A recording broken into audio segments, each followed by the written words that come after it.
Let me select the screen. Stream.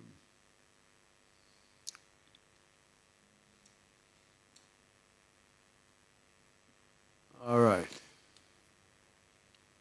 Okay. Shalom, everyone. Welcome once again to Just a Word as we are here for another Shabbat teaching the importance of farming to our salvation. I didn't even have a topic up to a few minutes ago, but I guess that is what we have come up with. Shalom and welcome to those who are on Jaw Radio. Sorry for the delay. All right. Sorry. So sorry for the delay. All right. Farming. What are we talking about? Because most people look at it farming. And because in Babylon today, farming is the least of our concerns. We are different professionals. What are you telling me about farming? Now, there are certain things that we're going to look at a few publications to get an idea of what we are actually about. And the first thing we're going to look at, what is this? Well, that should not be there. We're going to look at the importance of agriculture to man and the society. And when we are looking at these articles, we are going to show the source as we have shown the source below. All right, Shabbat Shalom, Joshua Riggs, Just to Do, and Grace Jackson, the early people on Shabbat Shalom. The importance of agriculture. And I don't think you will be able to see these. I should have prepared them beforehand. Because a lot of reading, I should have prepared them beforehand for you. All right, let me go. This publication says, agriculture develops all aspects of a stable and healthy life. Now, this is one aspect that we are going to be looking at. Yesterday, we were speaking about exercising, or the day before. We were speaking about exercising. And we were speaking, let me get myself on so you don't feel video capture device. Yeah. So let me get myself on so you can actually relate to what I am saying. Yeah. So, yesterday we were speaking about exercising. And we were speaking that our people back in the days did not need to go to any gym. The gyms came about in the time of the Maccabees, when the heathen came into our nations and started to try to get us into the way of the heathen. So our exercise back then was agriculture. And everyone was fit because of agriculture, because of farming. All right?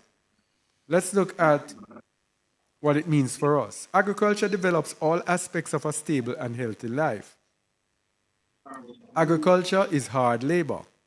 It develops strength, agility, stamina, patience, perseverance, and tones or builds up the muscles and other parts of the body.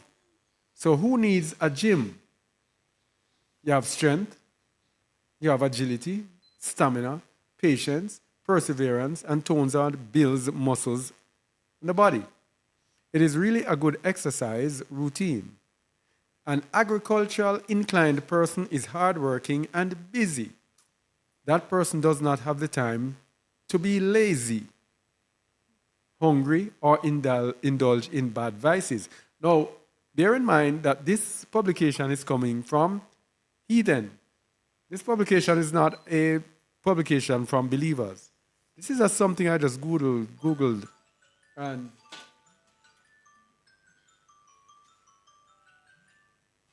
This is something that I just Googled. Okay? Now, we know in the Bible it talks about laziness, which is called slothfulness. And the Bible is loaded with things about the slothful. And I can tell you this, being involved in agriculture and farming, this is spot on. You have no time to be lazy because these plants, they are like people. Each one of them has demands that has to be met, and every one of them has different demands. And so you are just constantly busy when it is time to deal with them. It says, instead, that person will become a source of help or even an employer of labor to others. Agriculture has a lot of areas. For people who go into farming, they will have to learn how to make ridges. That's the bed that we're making. Depending on the crop. Till and plow the soil. Watering or irrigation techniques. Weeding. Adding manure is also necessary for the overall crop growth and viable development. Sunlight and nature will finish up the rest, coupled with the farmer's diligence and how the crops are protected from disease and other negative issues. So he's not talking about the Most High here. As I told you, it's carnal. But farming depends on the Most High. If the Most High decides that your farm is not going to work, that's it. Because he controls the elements. For individuals interested in animals, they will have to be involved in raising and rearing different species of animals. Feed them, clean and clear up the debris, take care of them, especially during their breeding season, and still make space for the animals to stay and grow effectively. Okay? So that's basically what we're talking about with agriculture as it benefits us as individuals. All right?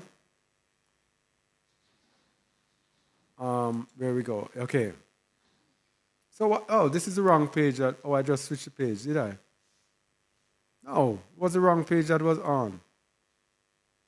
Let me see something going on here. Oh, what is it doing here? Should have been here. Let me see it. No. Okay, yes. All right. So, agriculture. We're going to look at it as a tool of the enemy, a tool of the oppressors. Now, here's the thing with agriculture. Agriculture gives us control. Agriculture is food. And anyone who has control over your food has control over you. If you depend on a man to feed you, and that man stops from feeding you, then you are in a problem. If you depend on a man to feed you, he can feed you anything. If you depend on a man to feed you, he will have all the power. You will have to come to him for food, and you will have to pay him for the food that you get. That man can raise the price anytime. He can alter the product at any time. He can do everything. He has all the power over you. Now, in the time of slavery, we were actually the property of the slave masters. And they would decide everything for us. Now, when slavery ended, they had to think about what do they do with these slaves that have now been freed. And in America, after the Civil War, they decided that they were going to reward the slaves with land. But rewarding the slaves with land is not such a good idea if you want to control them. Because farming and land, the farming power, possessing land, gives one the power to farm, and the power now to not be controlled. The reason we are controlled as a people, it is because we do not determine how we eat, because we have to depend on the enemy to determine how we eat. So that is why the enemy is able to pollute everything and give us polluted foods. So in America, after the Civil War, they decided that, you know what, we're going to give these slaves, we're going to give them land so that they can farm. So they promised them 40 acres of land in what is now called 40 acres and a mule. 40 acres and a mule, many people know of that promise. So we're going to look at the short-lived promise of 40 acres and a mule that was promised to the children of slaves in the United States of America. All right. What do you want for your own people? I wish you could read this so to get me some rest. You have internet? No. All right, you can come. Yeah. Oh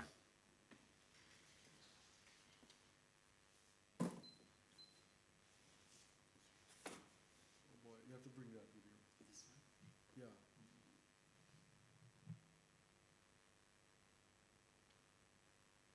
All right, so let's put it here. All right, go ahead. What do you want for your own people? That's the question Secretary of War Edwin M. Stanton suggested. Union General William T. Sherman posed to 20 black pastors in Savannah, Georgia, as the Civil War neared its end and enslaved African Americans neared freedom. The black leaders gathered from the January 12, 1865 meeting with the military officials in a mansion called the Green Meldrum House. Mic check, 1, 2. See the difference? That's why I said. Yeah. So bring that back over. Because it's not working. Yeah. So the black leaders gathered for the January 12, 1865 meeting with the military officials in a mansion called the Green Meldrum House. They explained that they didn't want to live among white people, as they feared it would take years for racial prejudice to dissipate in the South. Instead, they wished to live amongst themselves on their own land. That would entail redistributing the land of Southern plantation owners. All right, let me get further down. So what they would do, they would give some of the Confederate lands, the land that was previously owned by white people, they would give it to the slaves. So the idea to strip Southern enslavers of their land wasn't exclusive to the leaders who attended the Green Meldrum House meeting. Abolitionists Charles Sumner and Thaddeus Stevens had promoted the idea as a way to financially devastate Confederate landowners. So owning farmlands is a way to financial freedom and can mean financial ruin for those who don't have it. After meeting with the 20 ministers, Sherman signed Field Order 15 on January 16, 1865.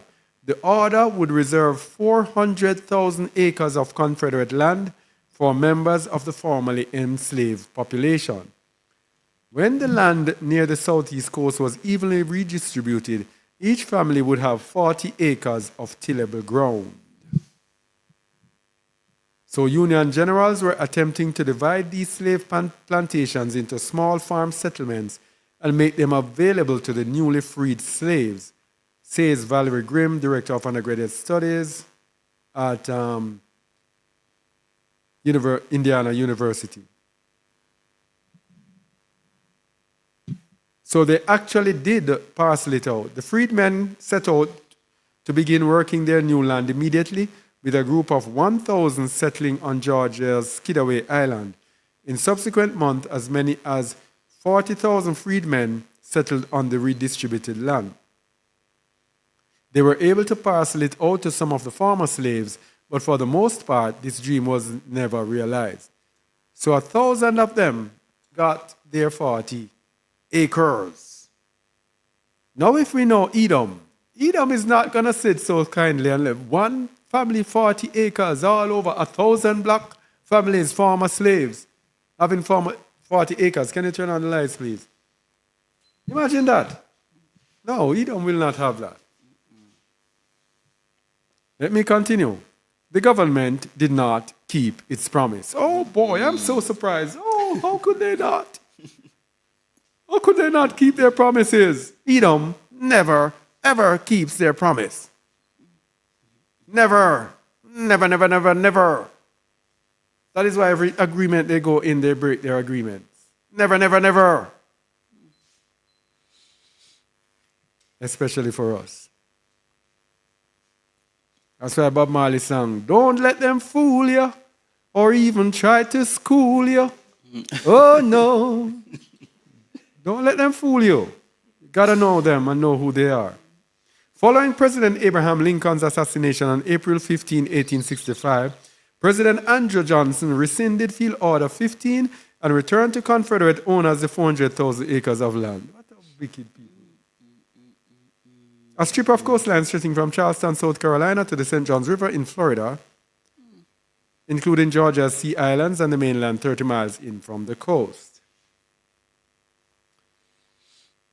Roy L. Brooks, a distinguished professor of law at the University of San Diego School of Law, described Johnson as a segregationist who wanted to basically return African Americans to a position of subordination. So you see, when you don't have land, you are subordinate. When you have land, you have the power. Edom would not allow these people to have their power. They alone must have the power.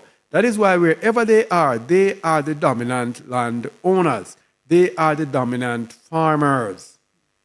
Farming is power.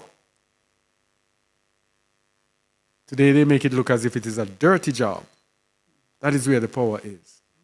Johnson, though, was not the only politician who opposed this form of reparations for black Americans. After the Civil War, there just wasn't that appetite for black reparations. Don't give them anything. We used them in the war, and now we've won. Don't give them anything. There were other proposals made after the war for reparations for African Americans. Congress declined to go forward with reparations, so it was not just Johnson. There was an attitude among the Congress that African Americans should simply be happy with being freed. So guess what happened to them? They worked as sharecroppers. Without land of their own to work, the 3.9 million members of the formerly enslaved population struggled to control their own destiny after the Civil War ended. Many found themselves working white people's lands as sharecroppers or tenant farmers, a system that was only slightly better than slavery, given the meager wages and exploitation associated with it. So they would work white lands, and the white people would get the whole majority of the profit, and then our people would get little or nothing. You had a massive system of sharecropping evolving in the South in the aftermath of blacks not being able to acquire the land that they thought the federal government was going to make available to them. Grimm says in the case of the sharecropper, you did it so that you could get a share of the crop, which really was shared with black people when all the costs of production had taken place. Wickedness again. So they would share the crop after the profits and everything. And after the profits, then they would give to them. They would not give them for their labor or anything. They would give them from the profits. Some black people defeated the odds and managed to become landowners.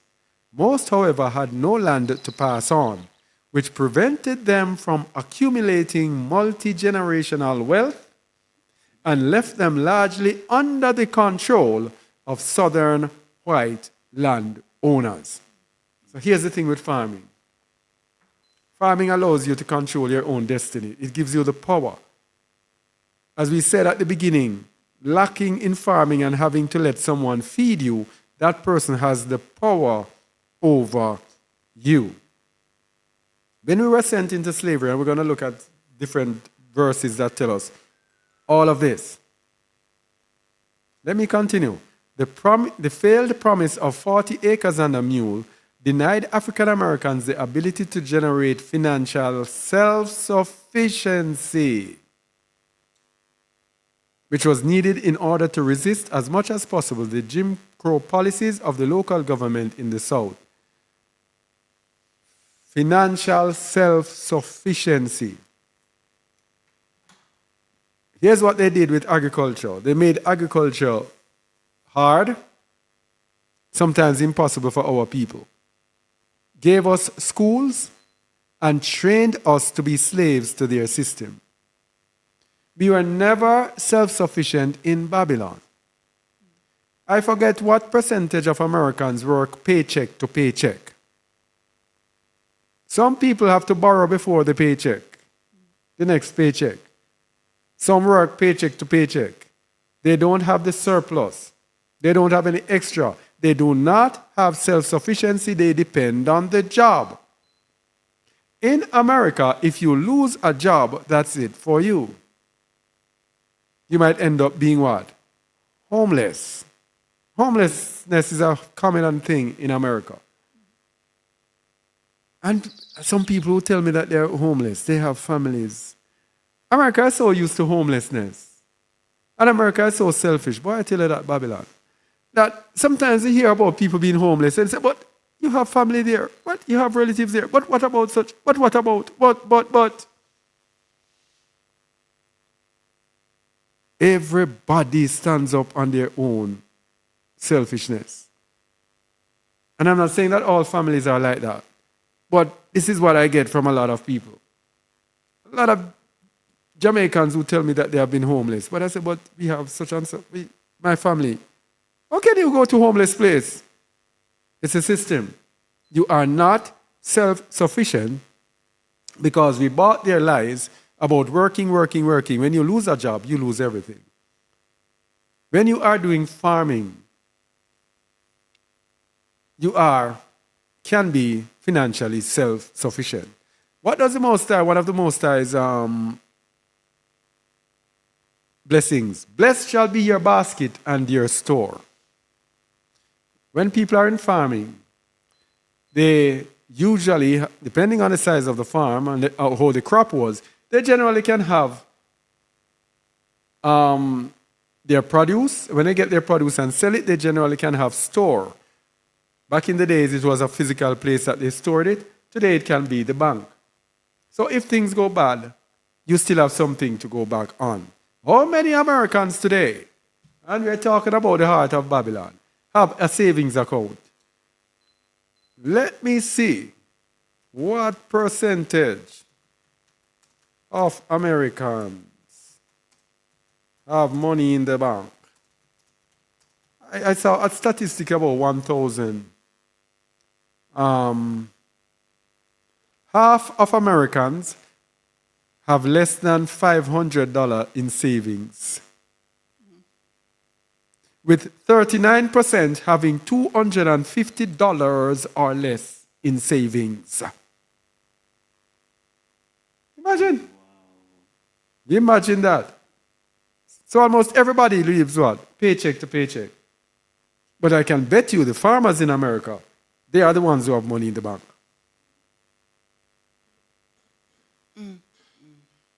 Let me put it online there. This comes from their publication. It's Yahoo Finance. Yeah, it's online. You can see it. Yeah, that's Yahoo Finance right there for you. So let's get back to it. Yeah.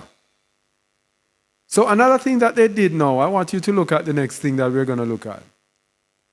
This was, yeah, 40 acres and a mule. Now the next thing that they did now, they systematically decided that, you know what, black people, you ain't going to get no farm.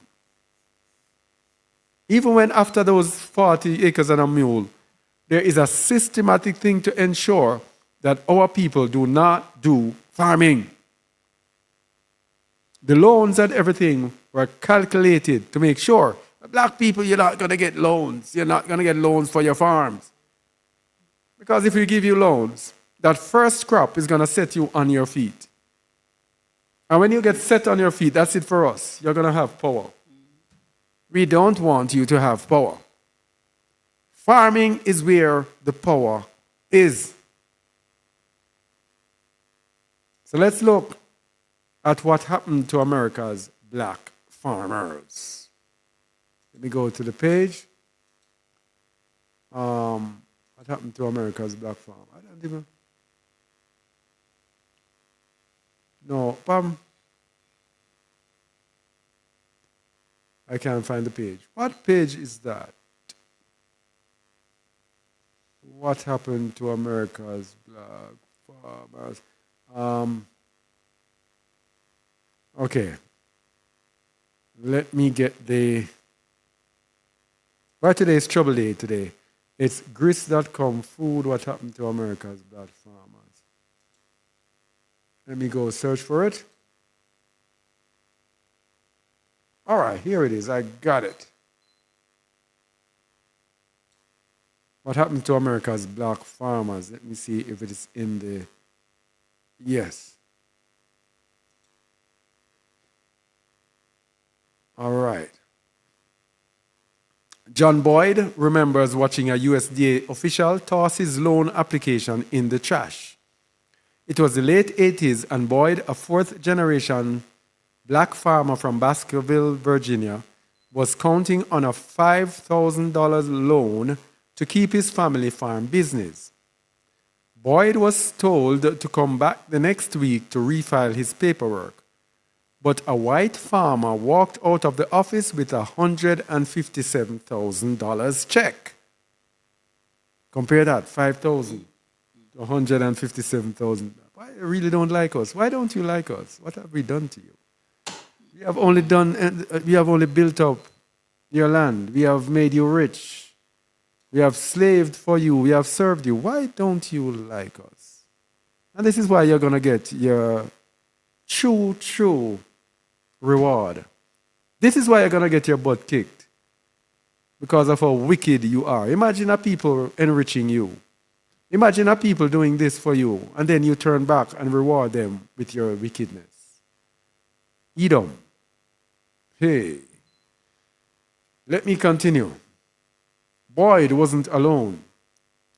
By 1982, African American farmers received just 1% of farm ownership loans.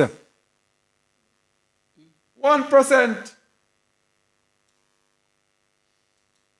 In fiscal year 1980, the USDA allotted 398 farm ownership loans to black farmers, totaling $15.9 million. By fiscal year 1983, that's 3 years later, the agency administered 109 loans valued at $4.3 million, less than a third. Such stark data, as well as a growing body of testimonies from African American families like Boyd, raised the question of discriminatory practices by the USDA and the role whose practices helped in removing black farmers from the American landscape. So Boyd and others took action and they sued and they had a settlement. Okay? But according to the 2012 Census of Agriculture, the number of black farmers has increased 12% since 2007, but black farmers still make up less than 2% of our nation's farmers as a whole. To compare, look at this, to show you that it is a systematic thing. In 1920, black farmers represented about 14% of the country's farmers. By 2012, it has gone down to 2%. Wicked, wicked, wicked. All right? Now, all of this is not by chance. Now, Gran Britannia, Great Britain. I'll give you a guess. Guess how many black farmers are in United Kingdom? A nation of what? 60-odd million people? I think. How many black farmers are in the United Kingdom? I'd say maybe 0.5%. 0.5. You're talking about percent. I'm talking about numbers. 2. Singular. 1 plus 1. 2 black farmers are in Britain. Yeah. 60 odd million people. 2. 2. One is a Jamaican who went there in the Windrush when I was telling you about, Yes. in the Windrush generation. The other one, because there was a publication in The Guardian that says there's not one, there are now 2 black farmers. Celebration. 1 plus 1 equal 2. There are now 2 black farmers. Because this Zimbabwean went to United Kingdom. And he decided that he wanted the white corn that they used to make pop. And he wanted to make it in Britain, to grow it in Britain. And he tried for how many years until he finally figured out how to do it. And that has made him corner the market. So he's now a successful farmer in England. 2 farmers, 2 black farmers. To show you people, farming is where the power is. White people keep you out of farming. So let me look at closer to home. South Africa. South Africa. All right. South Africa is home to 63 million people. About 81.7% of them are black. 8.5% colored. 2.6% Indian or Asian, and 7.2% white. 81% black, 7.2% white. This is a publication from South African government website. We see the link here, gov.za, which shows the ownership of agricultural land in South Africa. Can you believe that 7.2% white? 7.2 divided by 63. 7.2%, no, is how much? No, 7.2, no, you don't have to divide it. 7.2%, to 87%, 82%. All right. White South Africans, 7% of the population, own 72% of agricultural land. Now remember, blacks are 81.7, which is 82%. Blacks are 82% of the population. Guess how much land, percentage of the land, Africans own? 4%. 4% owned by black people in South Africa. 72% owned by white people. Now, why is Edom so heavily involved in farming? We're going to get to the Bible now. Yes? And we know back in the West, Bill Gates is the largest landowner of farmland in America. So, why is Edom so heavily into farming? The first thing, Edom here in South Africa, they are in the land of promise. They are in the ancient land. So they are getting the barakah, the blessings of the land. For Edom all over, Edom knows that owning land is power. But the reason that Edom is so heavily into farming, it is because they have the blessings of the law. We, black people, we have the curses. It is by no coincidence that we are not owning anything. Deuteronomy 28, verse 3. Verses 3 to 6. This is what Edom is enjoying. Because, let's go to Lamentation 1, verse 5 first, please.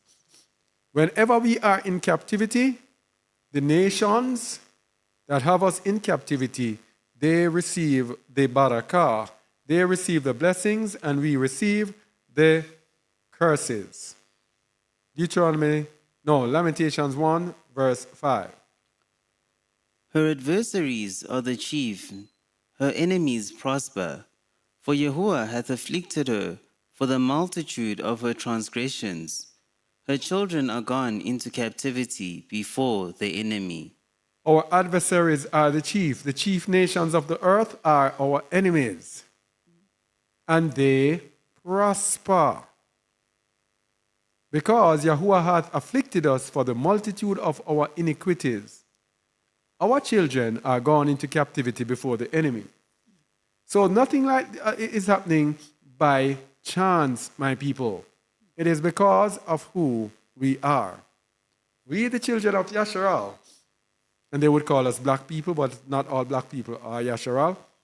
We suffer because of the curses of the law. Deuteronomy 28, verse 3 to 6. Blessed shalt thou be in the city, and blessed shalt thou be in the field. This is what is promised to us if we behave ourselves. It's the simplest way I can put it. If we behave ourselves and obey our Father, then all this barakah will be upon us. If we misbehave, it is taken from us and given to our enemies, our oppressors. Read it, please. Verse 4. Okay. Blessed shall be the fruit of thy body, and the fruit of thy ground, and the fruit of thy cattle, the increase of thy kin, and the flock of thy sheep. Of thy kind, and the flocks of thy sheep. So, everything to do with agriculture, with farming, we would receive those blessings if we had behaved ourselves, but that is another story, because we are a stiff-necked people, and we are now in captivity to the enemy. So the Most High throws all these blessings on the enemy. Verse 5. Blessed shall thy basket and thy store. Continue.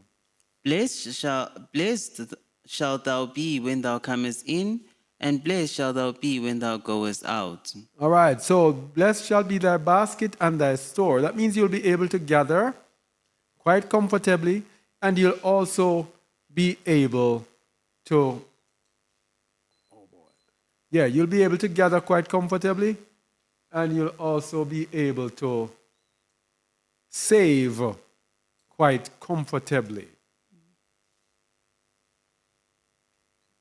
So let's get more evidence of Edom getting the blessings. Deuteronomy 28, verse 8. Yahuwah shall command the blessing upon thee in thy storehouses, and in all that thou settest thine hand unto. And he shall bless thee in the land which Yahuwah thy Allure giveth thee. So, he shall command the blessings. This is what Edom is enjoying. In thy storehouses. That is why all over you will see them have silos. Big silos where they keep. These are their storehouses. And it is blessed. The silos that you have in the black communities, one that was across there, I was told that that silo is no longer operational. So the people here have nowhere to sell their produce. So they don't farm. You see this farming thing? Farming is very integral to our salvation. Very, very integral. Verse 11 of Deuteronomy 28. And Yahuwah shall make thee plenteous in goods, in the fruit of thy body, and in the fruit of thy cattle, and in the fruit of thy ground, in the land which Yahuwah sware unto thy fathers to give thee. All right, so this was supposed to be for us in the land. But because we misbehave, go to 12 and 13, please. Yahuwah shall open unto thee his good treasure, the heaven to give the rain unto thy land in his season, and to bless all the work of thine hand. And thou shalt lend unto many nations, and thou shalt not borrow. Oh boy. That's the opposite for us. We shall borrow, and we cannot lend to anyone. We do not have the capacity or the capability to lend. Now it says, He shall open unto thee his good treasure, the heaven, to give the rain unto thy land. So the rain is controlled by the Most High. So he determines whether your land flourishes or not. Verse 13. And Yahuwah shall make thee the head and not the tail. There we go. We were talking about land ownership. We became the tail because we were refused land ownership. Owning land and farming the land, that is where power actually is, true power. Continue. And thou shalt be above only, and thou shalt not be beneath. If that thou hearken unto the commandments of Yahuwah thy Elohim, which I command thee this day, to observe and to do them. To observe and to do them. So Edom benefits from all of these blessings, whilst we remain under the curses. Deuteronomy 28, 15 to 19. This belongs to us. But it shall come to pass, if thou wilt not hearken unto the voice of Yahuwah thy Elohim, to observe to do all his commandments and his statutes, which I command thee this day, that all these curses shall come upon thee and overtake thee. Cursed shalt thou be in the city, This is us. and cursed shalt thou be in the field. Cursed shall be thy basket and thy store. Cursed shall be the fruit of thy body, and the fruit of thy land, the increase of thy kind, and the flocks of thy sheep. That's why we cannot make it in agriculture until we turn back to the Most High. Continue. Cursed shalt thou be when thou comest in, and cursed shalt thou be when thou goest out. Okay, all right. I was speaking with some people, and they told me that they decided that they were in the United States, and they decided that they were going to set themselves apart. And when they came out of the US and they went into the country and bought a piece of land, and they said they tried farming. Everything failed. What was the only thing they said came? Potato? I think it was just potatoes, yes, if I'm not mistaken. Yes, but everything failed because we have to first be forgiven through Hamashiach. And we have to turn to the Most High with all our hearts, minds, and soul diligently, or all that we do will fail because we are under the curses of the law. But it does not mean that we remain under it forever. Verse 24, and then we'll go to verse 33. We're going to be showing all the curses that have to do with the land. Yahuwah shall make the rain of thy land powder and dust. From heaven shall it come down upon thee, until thou be destroyed. Curses, verse 33, curses. The fruit of thy land and all thy labors shall a nation which thou knowest not eat up, and thou shalt be only oppressed and crushed always. Boy, this is hard punishment, boy. Boy, if anybody don't fear Yahuwah, when you read Deuteronomy 28, you must fear him. Curses, 38. Thou shalt carry much seed out into the field, and shalt gather but little in, for the locusts shall consume it. Wow. Hey. Who shall not fear thee, O Yah, and exalt your name? Who shall not fear thee? As Yahuwah said, will you not fear me, says Yahuwah? Will you not tremble at my words? How can we but fear him? Continue. Thou shalt plant vineyards and dress them, but shall neither drink of the wine, nor gather the grapes, for the worms shall eat them. I was able to send worms. Say, okay, go deal with them. Man. Verse 40. Thou shalt have olive trees throughout all thy coasts, but thou shalt not anoint thyself with the oil, for thine olive shall cast his fruit. Hey, it's the Most High. It's the curses that we're under. That's why we cannot. Yeah. Somebody was saying who owns all the farmland in South Africa, Botswana, and Namibia. Guess who? Must be the Tabernacles of Edom. They own 72% of the farmland here, as compared to 4% by the black man.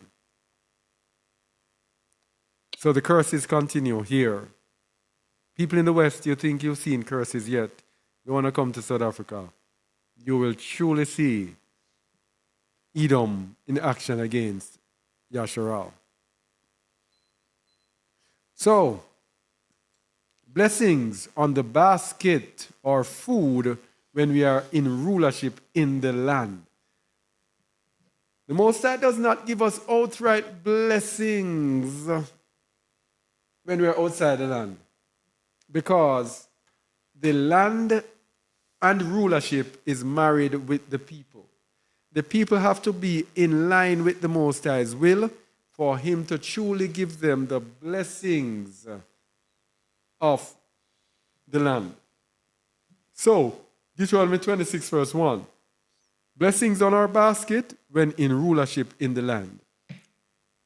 And it shall be, when thou art come in unto the land which Yahuwah thy Allure giveth thee for an inheritance, and possessest it, and dwellest therein, that thou shalt take of the first of all the fruit of the earth, which thou shalt bring of thy land, that Yahuwah thy Allure giveth thee, and shall put it in a basket, and shall go out unto the place which Yahuwah thy Allure shall choose to place his name there. So he gives us first fruits. That means there is barakah when we are in the land. Now, one of the importance of food is the food pollution. Food pollution. And the Gentiles know who we are. And they know what are the consequences of us polluting ourselves. And so they set out to ensure that we pollute ourselves. Therefore, the Most High sets laws for us that are unique to us to protect us from the pollutions of the Gentiles. There are foods that he tells us to eat, and we must not eat different things that he tells us that are unique unto us. So our laws are unique to the world. Deuteronomy 4, verses 7 to 8. Now, the significance of the laws is that there are people out there who argue Christianity. That is why I tell you, I don't argue Christianity. Because the Christians will come and tell you, oh, those laws are not for us today. And we take it like, oh, yes, it is for us. And I don't argue that. That is ignorance. Because the laws are for the children of Yasharal forever. So when you find out that you are Yasharal, it rubs out all the claim that Christians have to say it is not for us today. Deuteronomy 4, 7 to 8. Read it, please. For what nation is there so great? Who hath Yahuwah so nigh unto them? As Yahuwah, our Allure, is in all things that we call upon him for. So it did not say what religion is there so great that hath Allure so nigh unto them. It's what nation. It's about a people. Yes? Not a religion, about a people. So when a religion comes and tries to assert things that belong to a religion, we easily debunk that because it's not addressed to a religion. Verse 8. And what nation is there so great that has statutes and judgments so righteous as all this law, which I set before you this day. So, what nation is there so great that has statutes and judgments? So, it's nations. And this nation has laws that are greater than every other nation. So, our laws are unique to the world. So, we must live after our own laws, laws that are separate from those of the Gentiles. 1 Maccabees 10:37. 1 Maccabees 10:37. We must live after our own laws.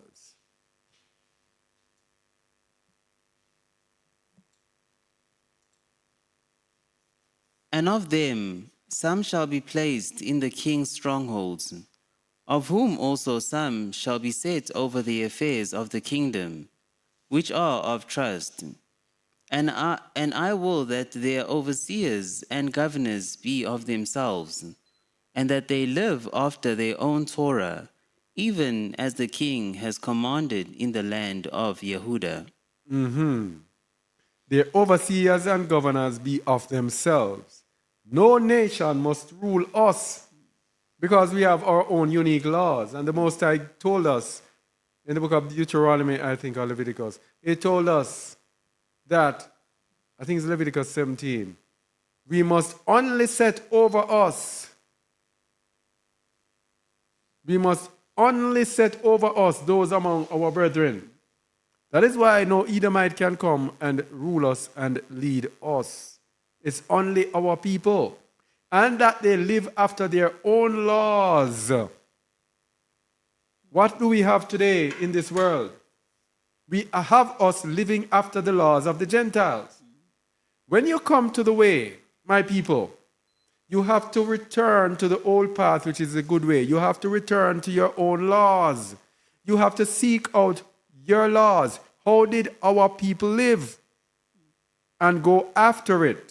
You cannot go after the laws of the Gentiles. Okay? So we must have our own manner of living that is different from that of the Gentiles. We're talking specifically about food, but it pertains to every aspect of our lives. 2 Maccabees 11, verse 24. We must have our own manner of living that is different from that of the Gentiles.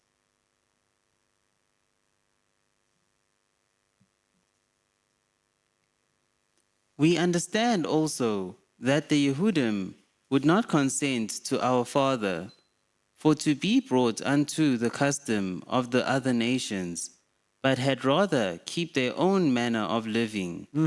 For the which cause they require of us that we should suffer them to live after their own Torah. So back in those days, this is what our people fought for. We fought to live after our own ways. What do we do today? We live after the ways of the Gentiles. That is why when you come out of Babylon, people, there is a change. That is why when you come among us, you're going to live different from how you live. It's not going to be a business as usual. It's a transformation back into the ways of our people. That's just simply how it is. So the Jews would not consent to our father. So Edomites were trying to make us live after them. But our people so rebelled until the Edomites had to give up. Because we require that they should leave us alone to live after our own laws. And the reason for this is that we are accountable if we pollute our temples. So our people were conscious of this thing about Yahuwah, that if we pollute our temples, then we are going to be in trouble with the Most High. Because they feared Yahuwah. 1 Corinthians 3:16, starting with the New Testament to show you that this still exists. We go to 1 Corinthians 3:16. Know ye not that ye are the temple of Yahuwah, and that the Spirit of Yahuwah dwelleth in you. Go to 17. If any man defile the temple of Eluah, him shall Yahuwah destroy. For the temple of Eluah is holy, which temple ye are. This is why they fought to live after their own ways. They know that if we defile the temple, Yahuwah will destroy us. Plain and simple. 1 Maccabees 1, verse 63. We are accountable if we pollute our temples. 1 Maccabees 1, verse 63. Wherefore, the rather to die, that they... Verse 62. Howbeit, many in Yasharal were fully resolved and conformed in themselves not to eat any unclean thing. Wherefore, the rather to die, that they might not be defiled with meats, and that they might not profane the holy covenant. So then they died. And there was very great wrath upon Yasharal.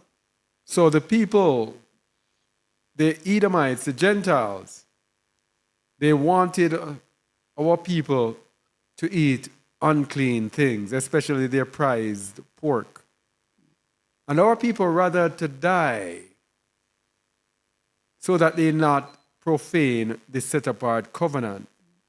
And today we have our people in Christianity eating pork, defending the eating up. Boy, I'm sorry for most of us when we go before the Most High.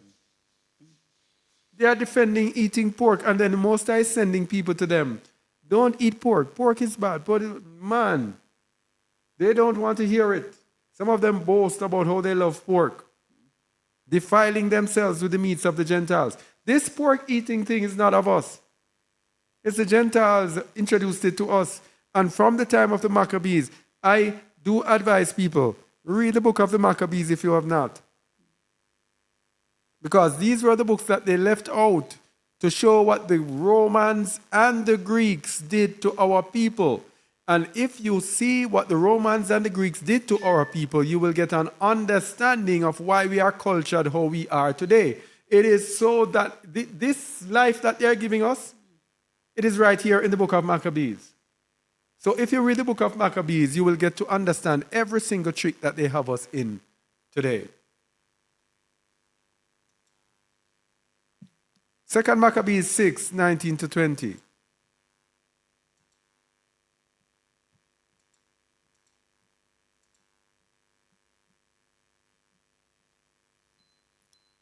Verse 18. Start at 18. Eleazar, one of the principal scribes, an aged man and of a well-favored countenance, was constrained to open his mouth and to eat swine's flesh. But he, choosing rather to die gloriously than to live stained with such an abomination, spit it forth and came of his own accord to the torment. And came of his own accord. So he decided to die of his own. Verse 20. As it behooved them to come, that are resolute to stand out against such things, as are against the Torah, for love of life to be tasted. So he preferred to die rather than to eat the swine's flesh. So we have laws about which meats to eat and not to eat, which are being ignored. These people rather to die rather than to do it. We are now voluntarily doing it and boasting about it. Gathering together in churches and having church this and church outings. And pork, putting pork in everything in order to pollute us. Leviticus 11 verse 1. The Most High gave us laws about which means to eat and put it in the Bible. The same Bible they call Christian Bible. You see that claim? This is a Christian Bible. That alone convict them. Because they are claiming it for their religion, and the word of truth is in there plainly, and they look at it and say, no, it is done. If it is done, why is it in the Bible then? Why is it in the Bible if it was not important for us to know? Leviticus 11, verse 1 only. 1 and 2. Sorry. And Yahuwah spake unto Moshe and to Aaron, saying unto them, Speak unto the children of Yasharal, saying, These are the beasts which ye shall eat among all the beasts that are on the earth. So as long as you're a believer and you say you're following Yahuwah, certain meats you cannot eat. Because Exodus 12:49 tells us that there is one law for the children of Yasharal and even the strangers who want to join themselves to them. Read it, please. One law shall be to him that is homeborn, and unto the stranger that sojourneth among you. Yeah. So the Gentiles have this obsession with pork. Let's look at the Gentile obsession with pork. Isaiah 65, verse 4 and verse 7 and 66, 17. Isaiah 65, verse 4.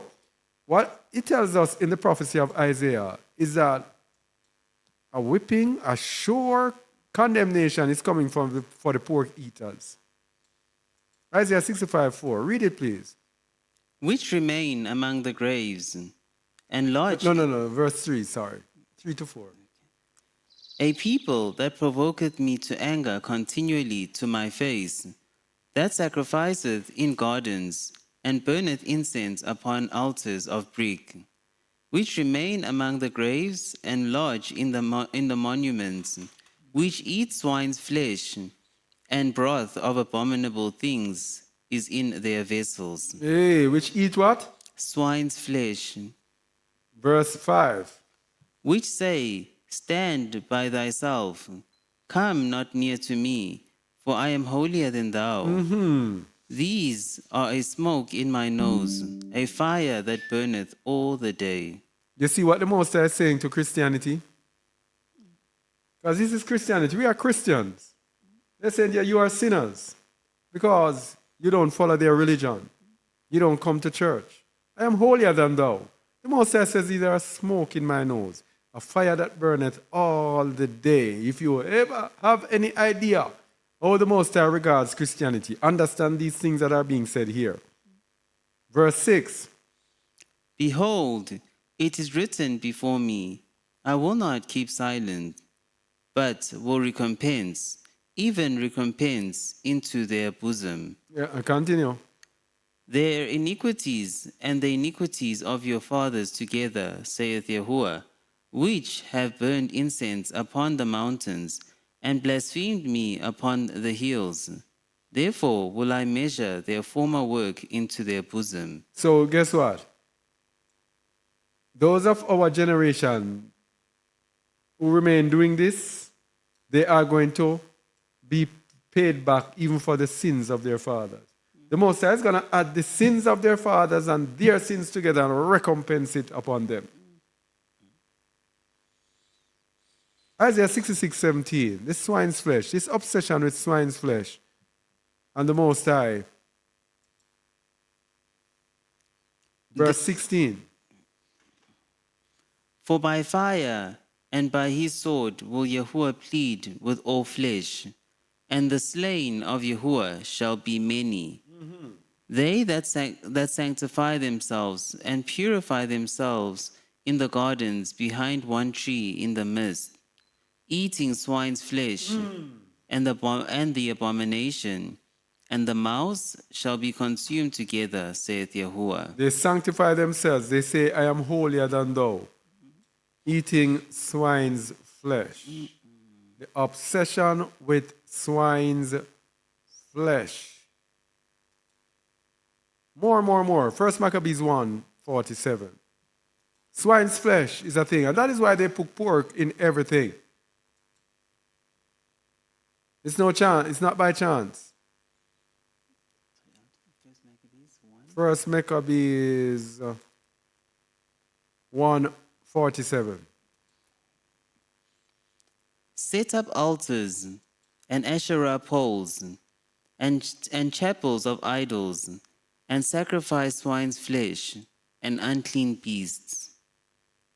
All right, so this is what the Gentile leaders did. Read at 41. Moreover, King Antioch wrote to his whole kingdom that all should be one people. So this is what King Antiochus did. King Antiochus was a Greek king at the time, Antiochus Epiphanes, I think the fourth. So he set up altars and sacrificed swine's flesh and unclean beasts. So the strategy of the Gentiles is to do everything that the Most High hates. That's them. They are unclean. Let's go again to 2 Maccabees 6, verse 18. They kept away the Maccabees from Christians because with the Maccabees, you could not have Christianity because it would explain so many things of what these people have done. Read, please. Eleazar, one of the principal scribes, an aged man. Okay, we did this before. This is Eleazar. Yeah, we did this before. 2 Maccabees 7, verse 1. Don't think we did this.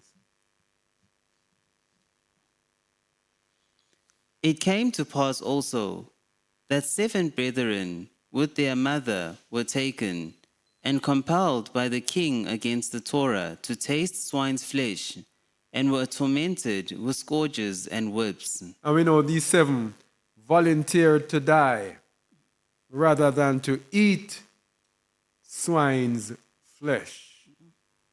Yes?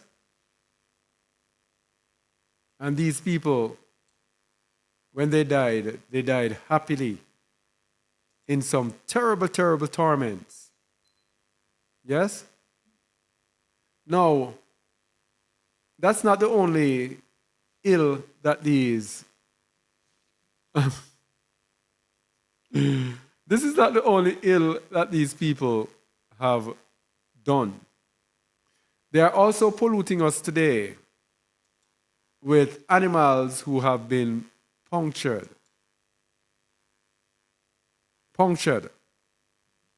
Now, here is where we have to make a choice. Much of the animals that they are giving us today they are using veterinary medicines, vaccines, etc. on these animals. When we eat these animals, we are actually polluting ourselves. We're going to read a publication here entitled Human Illnesses.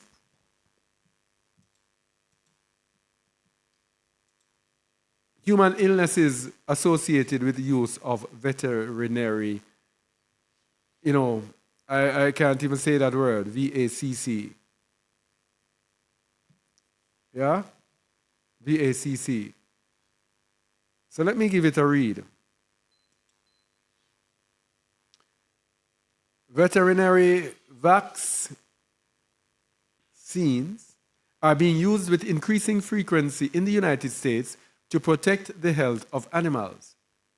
However, humans may be inadvertently exposed to these products by means of unintentional inoculation or other routes of exposure. So in other words, if you eat it, it could mean that you are being inoculated. That's what we tell people, and they say, oh, no such thing. No, it's safe. The people back in those days that we just read in Maccabees, they were willing to die rather than to be polluted. Why do we voluntarily want to expose ourselves to pollution? Let me continue. The potential for both exposure and for adverse consequences secondary to exposure to veterinary vaccines may be growing. With the exception of brucellosis vax, there have been few reports of suspected or confirmed adverse events in humans associated with the use of animal vax. But it is unclear whether that is because few adverse events occur or because adverse events are not recognized and or reported. I can guarantee you, where money is concerned and where pharmacia is concerned, it's not going to be publicized. Yes, it's all about money. Results of a search for relevant literature and of communications with health officials at governmental and private institutions suggest that enhanced efforts are needed to recognize and to prevent human illnesses associated with use of veterinary vax. So this is something that is being hidden from people. This comes from a book called Clinical Infectious Diseases by Larry J. Straussbach and Ruth L. Berkelman. All right? So that is another way. What we are showing people, it is a danger to our temples of allowing ourselves to be fed by the nations. This is what we're talking about. We have been long advocates here of feeding ourselves to ensure that we are not polluted by the Gentiles. As long as you go to their supermarket, as long as you eat their food, and like the people here are misled into thinking that they need their pharmacia to survive. So they do not think that they can do without pharmaceutical drugs. All right? But they also pollute the vegetables and grains, etc., with genetically modified food. We are showing you people why there is no choice. We have to get on the farms for ourselves, or else we're going to be in problems. Science and, this is a source from FDA.gov, which says the title is How Are GMOs Made? Fact sheet. We hear about GMOs all the time, but how are they made? Science and history of GMOs and other food modification processes. GMO, genetically modified organisms, has become the common term consumers and popular media use to describe foods that have been created through genetic engineering. Genetic engineering is a process that involves 1. Identifying the genetic information or gene that gives an organism, plant, animal, or microorganism a desired trait. So first, you'll leave something, if it's something that can fight disease, they will even take it out of a pig, the genetic code. A pig is immune for certain disease. They take that gene out of the pig and put it in the plant. That's genetically modified food. That's an example. Then, after you identify the gene, you copy that information from the organism that has the trait. Then, after you copy the gene, you insert that information into the DNA of another organism. Then you start growing the new organism. That is your genetically modified organism. So they pollute our food. So then we decide that, you know what? We are going to grow our own food. What do? If we decide to grow the food ourselves, they pollute the seeds. Genetically modified seeds. Let's look at the impact of genetically modified crops and seeds on farmers. This comes from Penn State law. I'm telling you that we're using their sources. Their sources. Where in it do we go? I need to see, it's a large publication. I need to see where I should go. Give me a minute, please.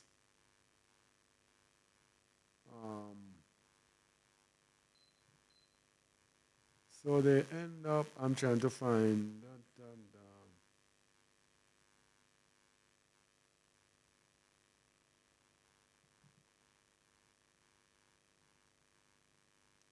Ma, ma, ma. Ah, I can't find it. I need it, I need it. What GMOs made? Oh, yes. Our significant. Okay, I get what I should read now. Right. So, genetically modified seeds are a significant step forward in the production of agricultural crops. GM seeds are seeds that have been modified to contain specific characteristics such as resistance to herbicides, in the case of Roundup Ready products, or resistance to pests in the case of BT corn. But the method of modification used with GM seeds varies from the traditional method in an important aspect. The genes have not been modified over generations of cross-fertilization, but rather inserted directly into the DNA of the seed. Although this method is more efficient, critics fear that the result, a novel gene combination, may have health or environmental impacts that are not being addressed adequately. As a result, the technology is surrounded by significant controversy. Now, when you put in the genetic code into an item, it must disrupt what was there before. If something is natural and functioning and you inject something in it to make it function differently, it must modify it.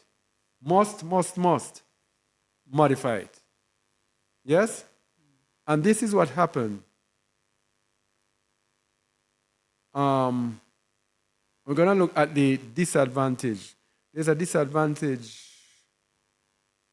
that let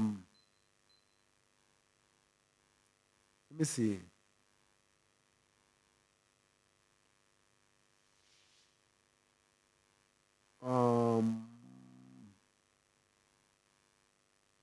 Yes, the uncertainties concerning human health risks. Critics say that the effects of genetically modified products on human health are not yet fully known. The largest threat to health is the presence of unknown allergens in the GM food supply. There is some evidence that humans who respond to allergens will respond similarly to that allergen when it is transferred to another organism. For example, a recent study found that people allergic to nuts reacted to genetically modified soya beans into which a protein from a Brazil nut had been inserted. You see that? So we're going into mix up. No. Overall, however, there is little evidence that genetically modified crops pose a significant health hazard to consumers. And there is no surprise there. They are not going to give you the truth.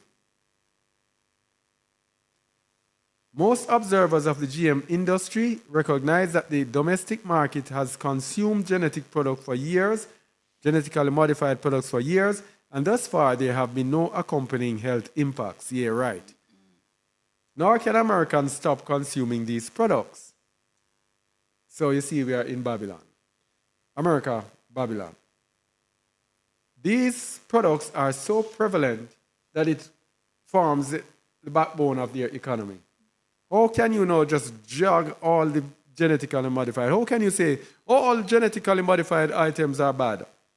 That will collapse their economy. So they just have to accept it.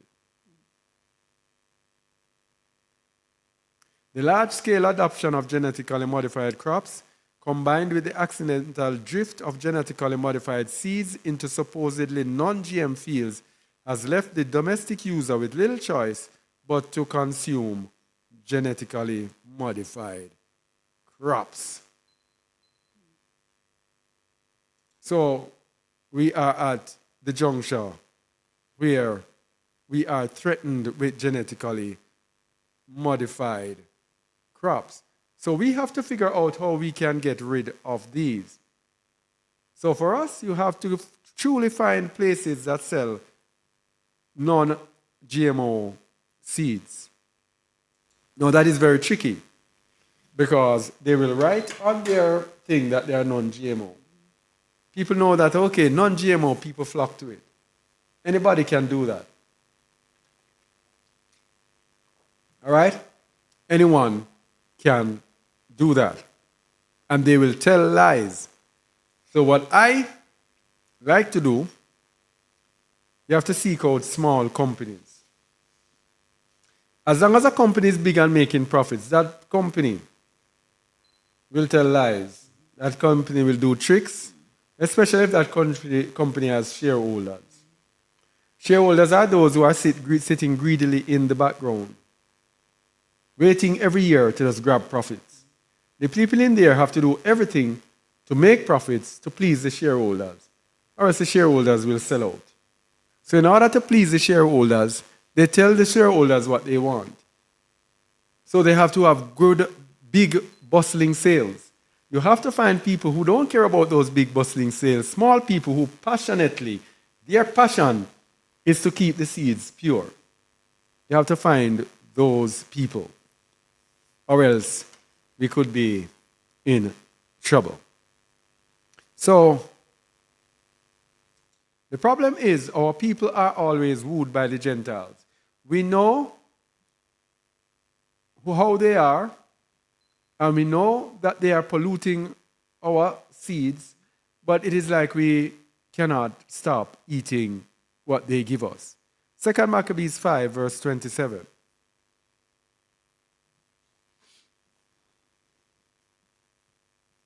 Maccabees 5, 27.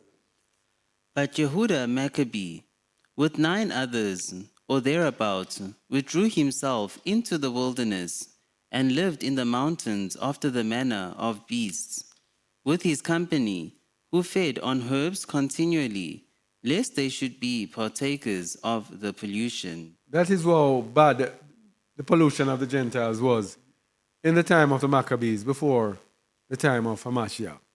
This is how bad it was. They went and they fed on herbs just to prevent themselves of partaking in the pollutions of the Gentiles. We have to learn from these people. So hence, we must eat our own food. We must eat our own meats. 2 Maccabees 11, verse 31. Let's hear this proclamation again. 2 Maccabees 11, verse 31. And the Yehudim shall use their own kind of meats and Torah, as before, and none of their manner of ways shall be molested for things ignorantly done. None of them, any manner of ways, shall be molested for things ignorantly done. So in other words, leave them, let them do what they want to do. Let them use their own kind of meats and their own laws. People, this is what we are going back to. We have to be changed before we enter Zion. We have to be cleansed. We did a teaching before. We have to be cleansed before we go back to Zion. We have to go back to our old ways and come out of the pollution of the Gentiles.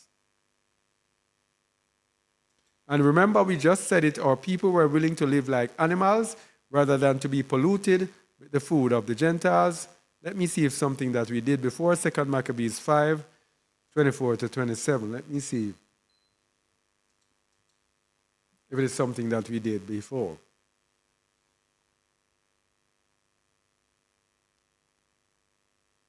No, read it please, 24 to 27.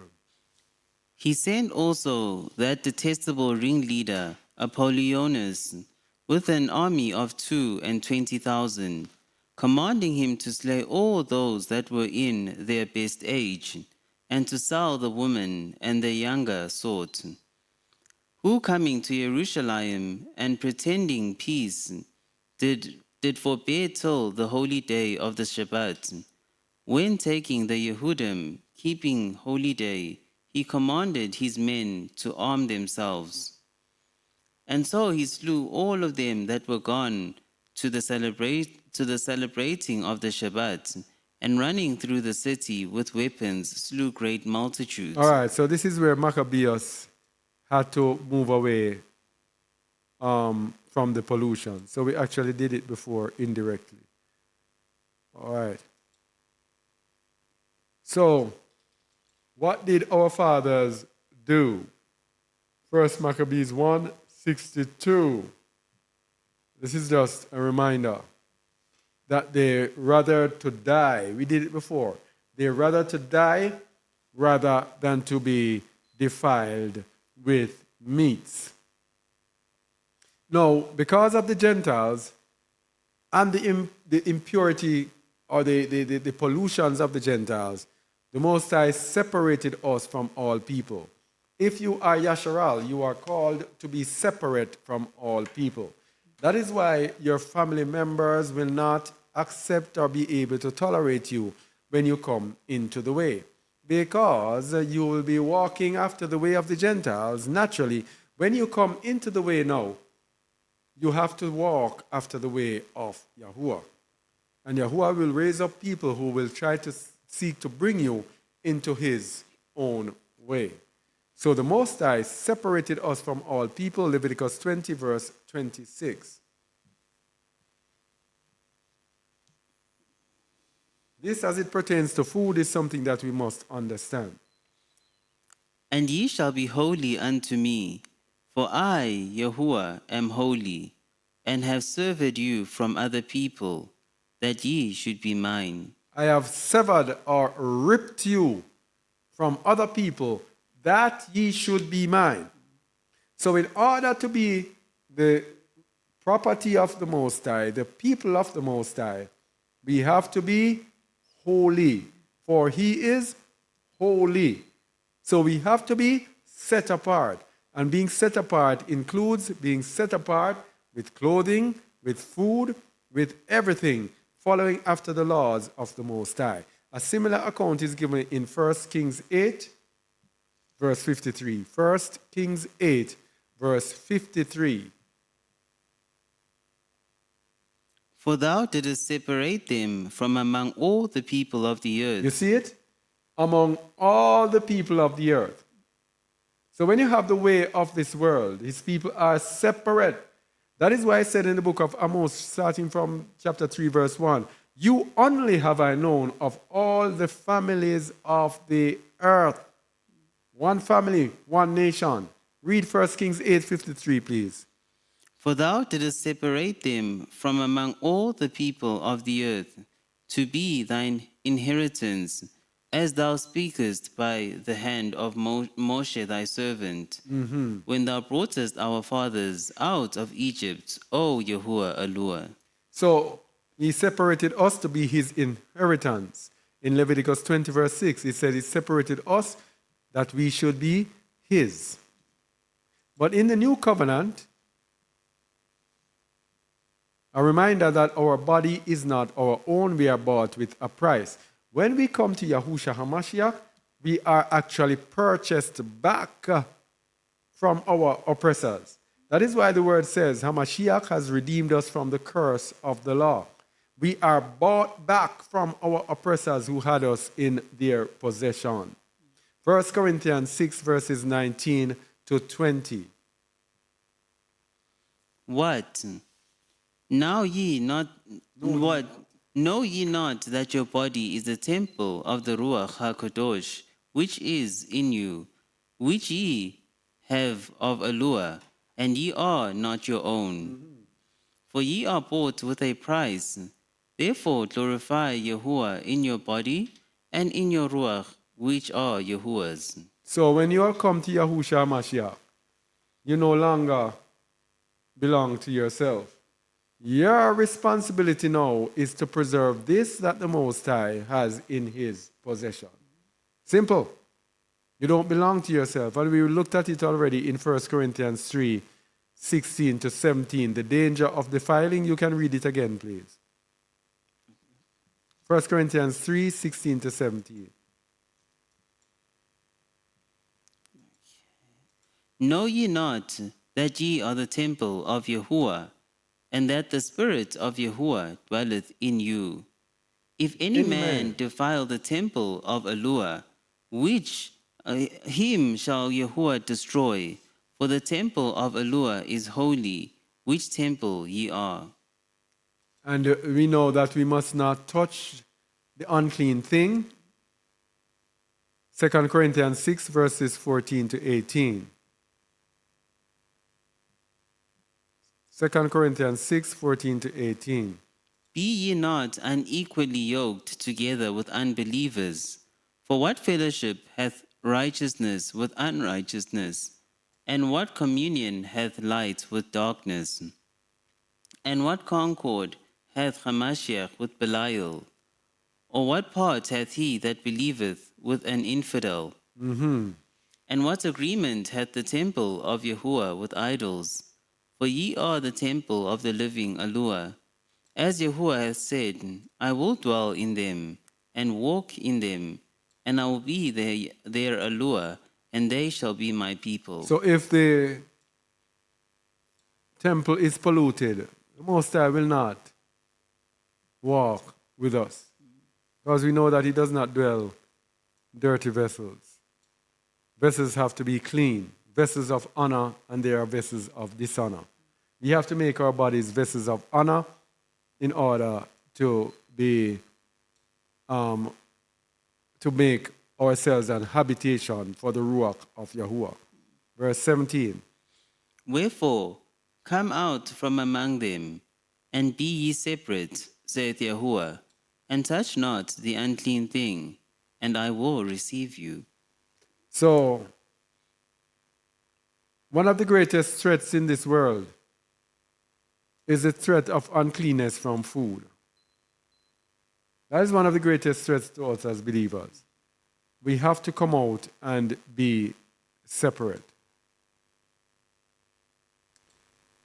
So the only way to escape the uncleanness of food is to grow our own food or to eat from someone who is as diligent as us in seeking out food. Because if you go to the supermarket, genetically modified food, a lot of the foods that they serve genetically modified. If you buy food, for example, you buy food sometimes and that food stays on the shelf. How long? I remember, was it sweet peppers that I bought? And the sweet peppers remained so nice and rosy for such a long time, just sitting there. And you know that that was genetically modified. Because they modified them so that they have long shelf life, that they do not wither and everything. So they can have them on the shelves for a long time, days upon days, and people come and think that it's new supply. It is the same old supply. Remember, when you have perishable goods, they will perish, and then you'll have to replenish the stock. When you have that item now that remains on it for days upon days, you don't have to replenish the stock. All of your stock is finished. And so they will genetically modify it for it to do those things. Okay? So, talking about husbandry. Husbandry or agriculture is total dependence on Yahuwah. Total dependence of us on Yahuwah. Remember, we were speaking earlier that it is the Most High who determines the rain. It's the Most High that determines everything. Psalms 107, verses 33 to 39.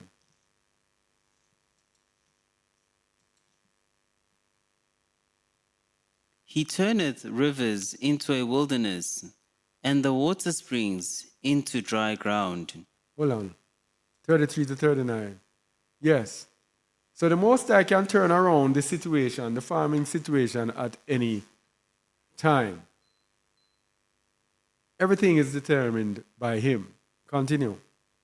A fruitful land into barrenness, for the wickedness of them that dwell therein. Farming encourages righteousness.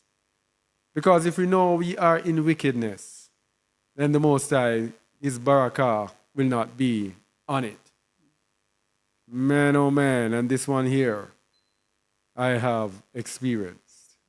A fruitful land into barrenness for the wickedness of them that dwell therein. Continue.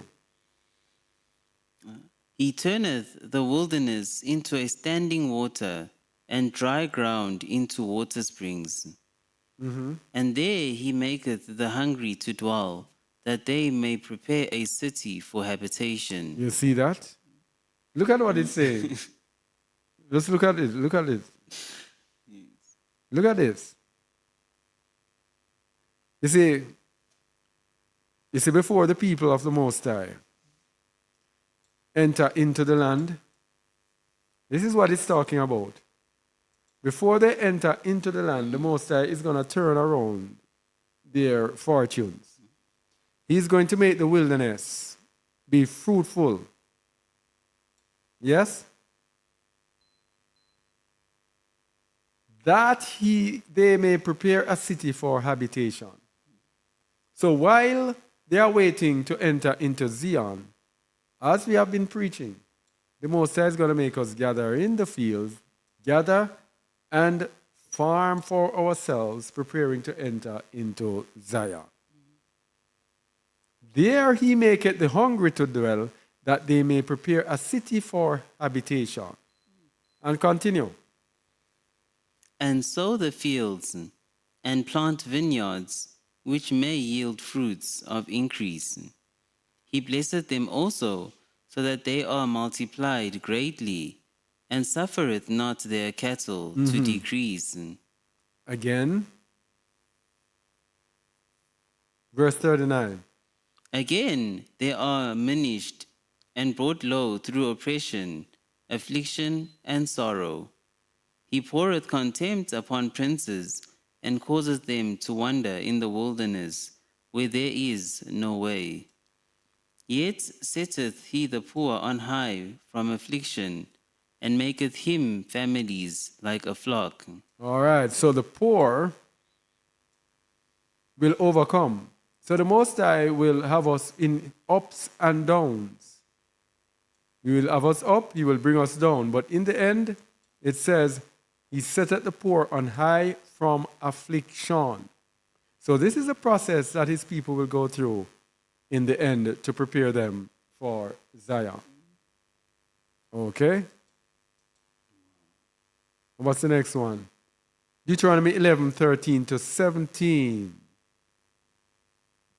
The Most High, how he works with farming. And it shall come to pass, if ye shall hearken diligently unto my commandments, which I command you this day, to love Yahuwah your Elohim, to serve him with all your heart and with all your soul, that I will give you the rain of your land in his due season, the first rain and the latter rain, that thou mayest gather in thy corn, and thy wine, and thine oil. Ah, you see the Most High. This is how our salvation works. So we need farming, we need the land in order to escape from the Gentiles. We need the land in order to get power of rulership. But everything depends on the Most High. If we do not go in the way of the Most High, he will chastise us. If we go in his way, then he will make us flourish. Very simple. Verse 15. And I will send grass in thy fields for thy cattle, that thou mayest eat and be full. Take heed to yourselves, that your heart be not deceived, and that ye turn aside, and serve other gods, and worship them. And then Yahuwah's wrath be kindled against you, and he shut up the heaven, Yes. that there be no rain, and that the land yield not her fruit. and lest ye perish quickly from off the good land which Yahuwah giveth you. All right. So everything is dependent on the Most High. Haggai 1, 9 to 11.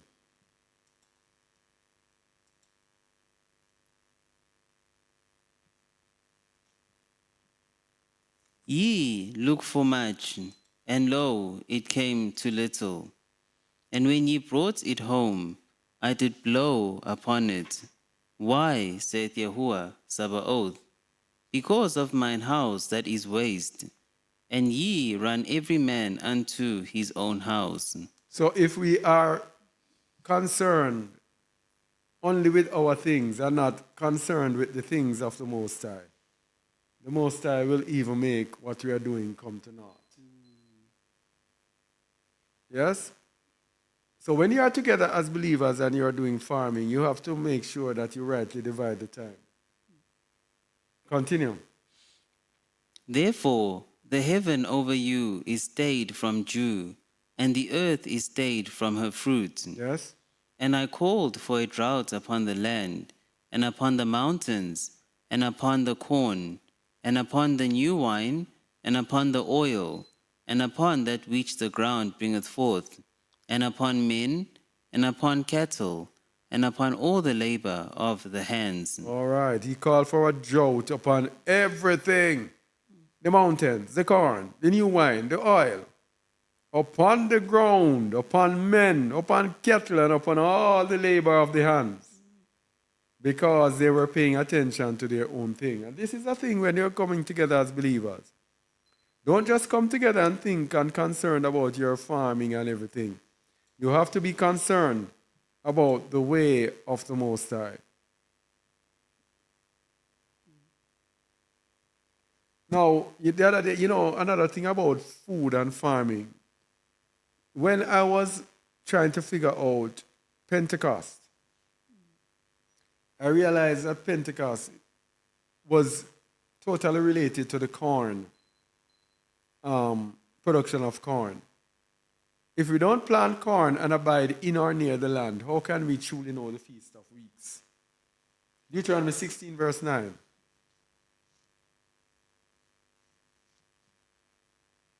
"7 weeks shalt thou number unto thee.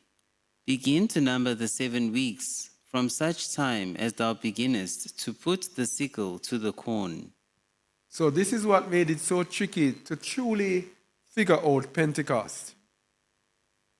Because of the 7 weeks rule. 7 weeks. From such time as you begin to put the sickle to the corn.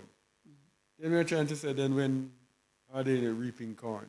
You'll have to figure out when the corn is being reaped. So this feast here is kind of tricky. Yes? So husbandry is totally depends on our obedience to his appointed times. Another thing with husbandry is that it helps to teach us patience. I'm just running through these things quickly because there's so much things we could go into, but not just general.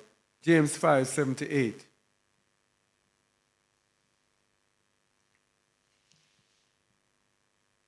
James 5:78. Yeah. James 5 only goes up to 20. James 5:7. Oh, okay, I thought you 70. Okay. "Be patient, therefore, brethren, unto the coming of Yahuwah. Behold, the husbandman waiteth for the precious fruit of the earth, and hath long patience for it, until he receive the early and latter rain.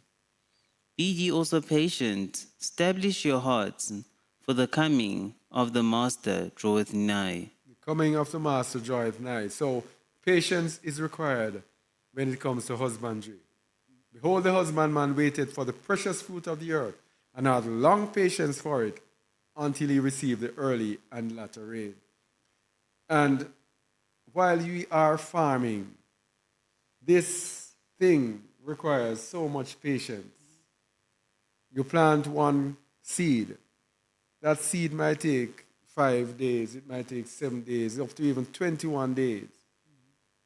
I think even up to 40 odd days some seed take before they push out.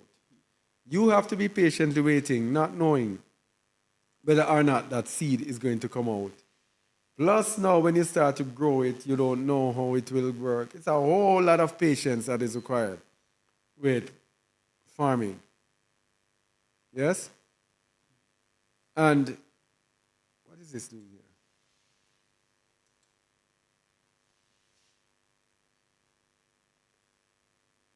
All right.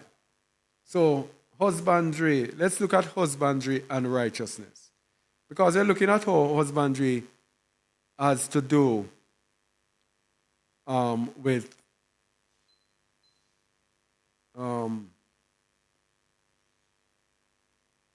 what husbandry has to do with righteousness.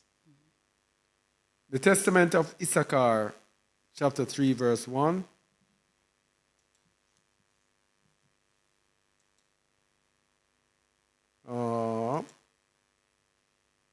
You got it? All right, let me read it.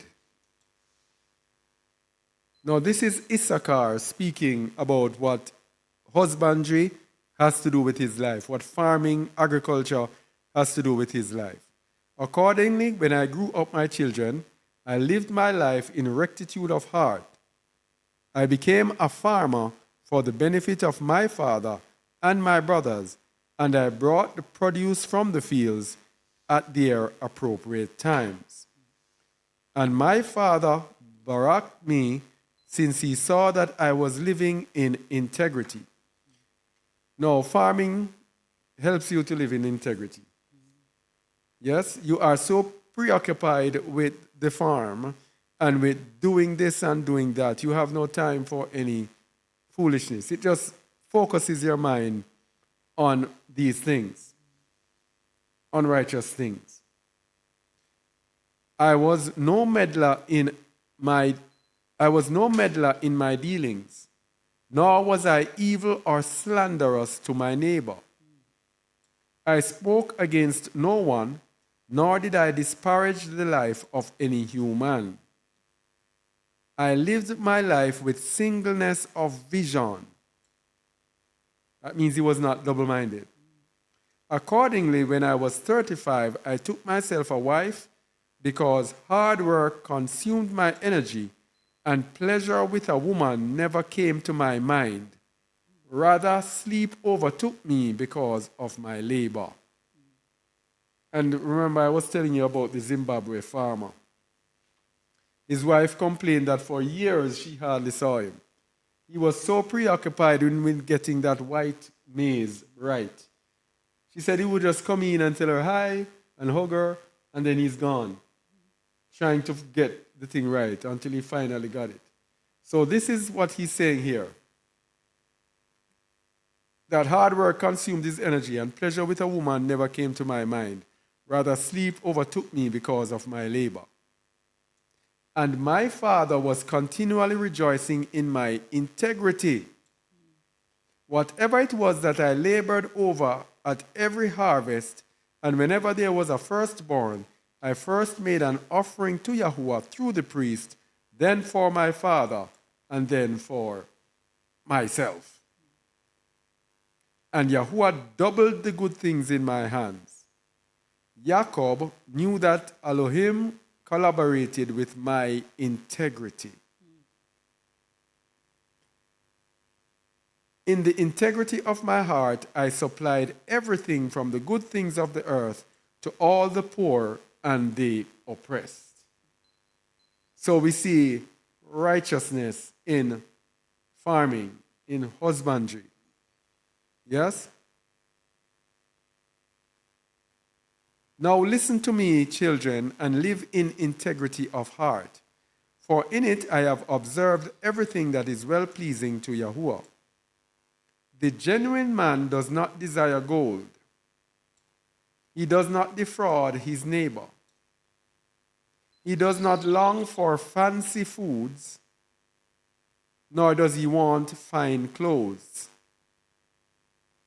He does not make plans to live a long life, but waits only awaits only the will of Elohim. And the ruach of error have no power over him, since he does not include feminine beauty in the scope of his vision, lest by allowing distraction he might corrupt his mind. Envy will not penetrate his thinking, no malice dissipates his soul, no avarice intrudes upon his integrity. For he lives by the integrity of his soul and perceives all things by the rectitude of his heart, making no place for the outlook made evil by this world's error. And this is how farming protects you from this world's error. This world's error has different outlooks, different sinful outlooks, different sinful occupations. When you are into farming, then it takes away that focus. In order that he might envision no turning aside from any of Yahuwah's commands. So he's saying that when you're doing farming, it allows you a greater latitude to obey the Most High's commands. Okay? Keep the Torah of Elohim, my children. Achieve integrity. Live without malice, not tinkering with Elohim's commands or your neighbor's affairs. Love Yahuwah and your neighbor. Be compassionate toward poverty and sickness. Then he goes on to say, bend your back in farming. Perform the tasks of the soil in every kind of agriculture, offering gifts grateful to Yahuwah. Thus Yahuwah will barak you with the first fruits, as he has barak all the Kadosh ones from Abel until the present. For to you is given no other portion than the fertility of the earth, from which comes produce through toil. Our father Jacob barak me by the blessings of the earth and of the first fruits. So we see the contribution of farming to the life of a true believer. The true believer will bend his back in farming, will toil, and will receive the first fruits. When he gives the first fruits, give of the fertility of the earth, then Yahuwah will barak him. So we must always remember first fruits. Always remember first fruits. When we get the first fruits, we need to offer it unto Yahuwah. Okay? So, husbandry and coming out of Babylon. Remember, we read in Psalm 107 that says, the Most High, while preparing a place for their habitation, He will allow them to do farming. We're touching down. We have a quick one today. Okay? This is a verse that we often use, which shows us that the Most High will allow us to dwell in the fields. Micah 4, verse 10.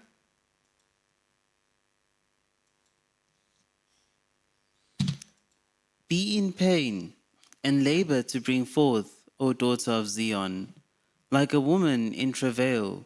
For now shalt thou go forth out of the city, and thou shalt dwell in the field. And thou shalt go even to Babylon. There shalt thou be delivered. There Yahuwah shall redeem thee from the hand of thine enemies. So, the Most High will take us to a place in the field to redeem us from our enemies. That is where it says in Psalms 107,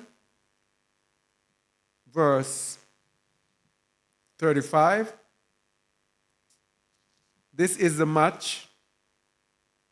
Go ahead. He turneth the wilderness into a standing water, and dry ground into water springs.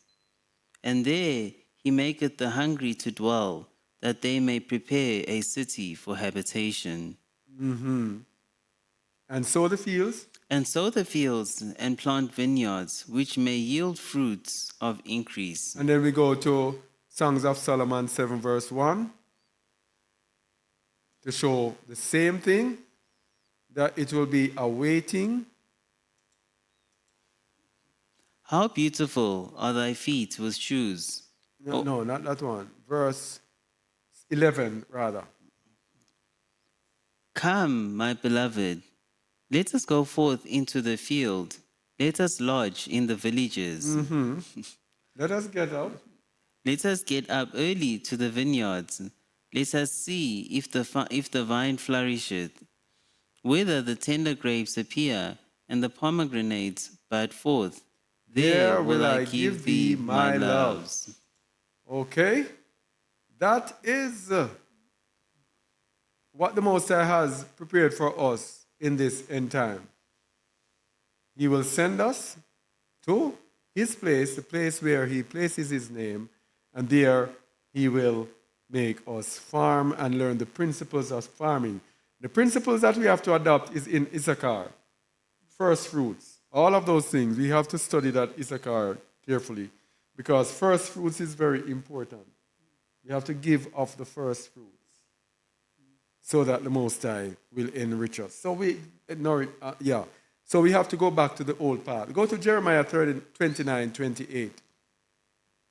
Because when our people went to Babylon, our instruction was never to eat Babylon's food, but to grow them ourselves. Look at Jeremiah 29, verse 28. For therefore he sent us in Babylon, saying, This captivity is long. Build ye houses and dwell in them, And plant gardens and eat the fruit of them. We were to plant gardens in Babylon and eat the fruit. But what did we do? We never planted anything. We allowed the Gentiles to plant for us. And the Gentiles forced this on us, that we never really had any lands. And you know what? Many of us had lands. Because I remember in Jamaica, many of the people from the rural areas, they had lands. They had lands that they could farm. But guess what? Babylon's devices convinced them that they need to leave the country and come in the cities. Most of the people that I knew that were from the rural areas, because we had our little town, and then you had the more rural areas where people owned land and had farmland. The people from those farmlands, they never went back to their homes. They went and stayed in the towns, and they were successful, very successful in the towns. They don't go back home. And when you go back, in the latter part when we were looking farming lands, and we went up to those places, and we saw all the farming lands that were up there. Many of these lands were not used because the people did what? They left and went into the cities. But we were never like, he says, plant gardens and eat the fruit of them. And when we were younger, most of these places were rural areas. I remember my grandmother when she had friends that lived in the rural areas. Every Saturday, somebody would come to the house, at least one person, and come with a bag of food. Just come with a bag of food and say, all right, I just give to my grandmother. And my grandmother would have food. And we would have the food to cook for the week. Real good, nourishing, original food. Those days are done. Those days are done. Where I was, those days are done. Yeah? So, farming and our return to Zion. This is the last, should be the last one. Farming and our return to Zion. Ezekiel 36, 28 to 36. Ezekiel 36, 28. And ye shall dwell in the land that I gave to your fathers, and ye shall be my people, and I will be your allure. Now for world domination, our people are going to go back and be rulers through agriculture, through planting of the land. That's what the promises for are. Continue, please. I will also save you from all your uncleanliness, and I will call for the corn, and will increase it, and lay no famine upon you. I will save you from all your uncleannesses. All the uncleanness of Babylon, all the dirty foods, the Most High will save us from it. And I will call for the corn and will increase it and lay no famine upon you. Like for people like us, we are in a sort of famine because certain food we cannot eat. We are struggling to find meat to eat. We can't even find meat to eat. So we are in a sort of famine. The Most High says He's going to take us out of it and lay no famine upon us. Verse 30. And I will multiply the fruit of the tree, and the increase of the field, that ye shall receive no more reproach of famine among the heathen. No more reproach of famine. So this is like genetically modified things where we cannot eat certain things. I will multiply the fruit of the tree and the increase of the field, that ye shall receive no more reproach of famine among the heathen. This is what we are finding among the heathen. Famine. We can't get this and we can't get that. Some products we just flat out cannot get. Either because it is physically polluted or spiritually polluted. The halal thing. Verse 31. Then shall ye remember your own evil ways, and your doings that were not good, and shall loathe yourselves in your own sight for your iniquities and for your abominations. Not for your sakes do I this, saith Yahuwah Alua. Be it known unto you. Be ashamed and confounded for your own ways, O house of Yasharal. Thus saith Yahuwah Alua. In the day that I shall have cleansed you from all your iniquities, I will also cause you to dwell in the cities, and the wastes shall be builded. And the desolate land shall be tilled, whereas it lay desolate in the sight of all that passed by. You see, the desolate land will be tilled. Farming. We're going back to farming. Verse 35. And they shall say, This land was desolate. This land that was desolate is become like the Garden of Eden, and the waste and desolate and ruined cities are become fenced and are inhabited. Then the heathen that are left round about you shall know that I, Yahuwah, build the ruined places, and plant that was desolate. I, Yahuwah, have spoken it, and will do it. All right. So this is where we are today. I, Yahuwah, have spoken it, and I will do it. A return to farming in the end times, in the end days, our salvation. The only way to purification, because of the proliferation of polluted food, of pollutions upon this world, we will be made to go back to the land, to go back to farming on the land. And in the end, the Most High will lift us back up. The nations of this earth, they know the power of farming, so they lock us out to make sure that we cannot have the power of lands and have the power of farming. So, people, it is a return back to the old path, which is the good way. The occupations that are in Babylon, almost all of them are polluted occupations. These are what we are striving after. What we should be striving after now is to come out of her. Today we did a little before this, we did an interview with a young man. I think we need to put that video on YouTube, but it was on the radio. We did an interview, and he showed us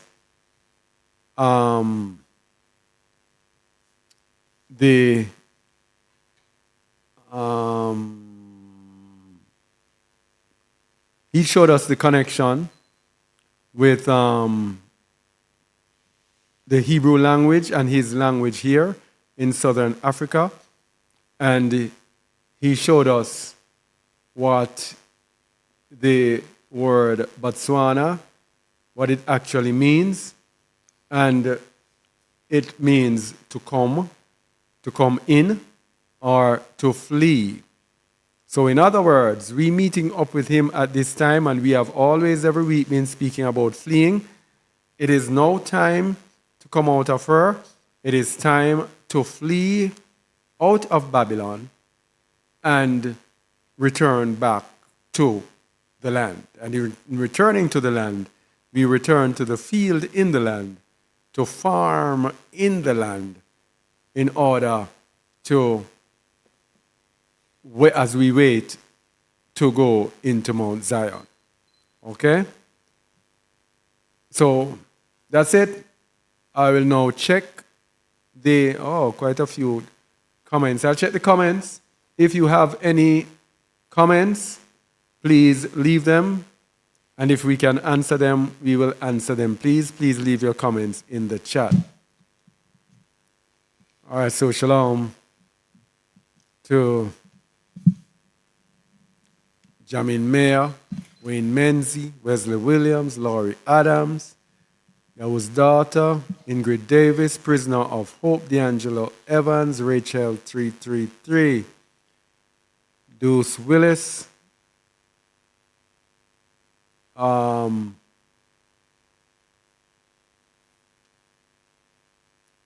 people are being finessed more than ever. America, you're always one paycheck away from being on the streets. What a Babylon. Eh? You know that South Africa is way better than America. Now, people, I hate to tell you this. South Africa is 1,000,000 miles away from America. South Africans here own land. You know the difference? I don't even want to nice it up with people too much, because I don't want to convince you to come. The Ruach has to lead you to come. The people here own land. I mean, even the poorest person. Was it Ione I was saying to the other day, when you pass to different places, was it who was saying to? Even the poorest person has a huge land space. Has a huge land space. And they will have even a shack on it, but they have this big old land. There is so much land here, you know. I don't know. And the people are poor, but they get by. And sometimes I wonder, how do these people get by? Nobody is throwing them out on the streets. Nobody is throwing them out on the streets. And sometimes they have land that has been passed on generations to generations. And if they don't, they can go to the villages and get one of the, what do you call the lands? The lands from the chief, what do they call it? The village land. I don't know what they call it. At such a cheap price. Right. This place, prefer to be poor here 1,000,000 times than even to be rich in America. Because America, you're rich. And one little thing, bam! Ionia, am I lying? You can be rich in America, and one thing, bam! You see you collapse. Down to zero. And when you reach zero in America, hey, no family wants you. The people here, their family will help them. Their family helps them here. But in America,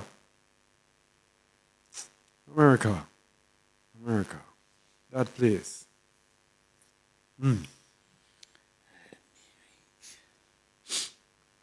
It says Gates also owns a good amount of the seeds. Imagine that.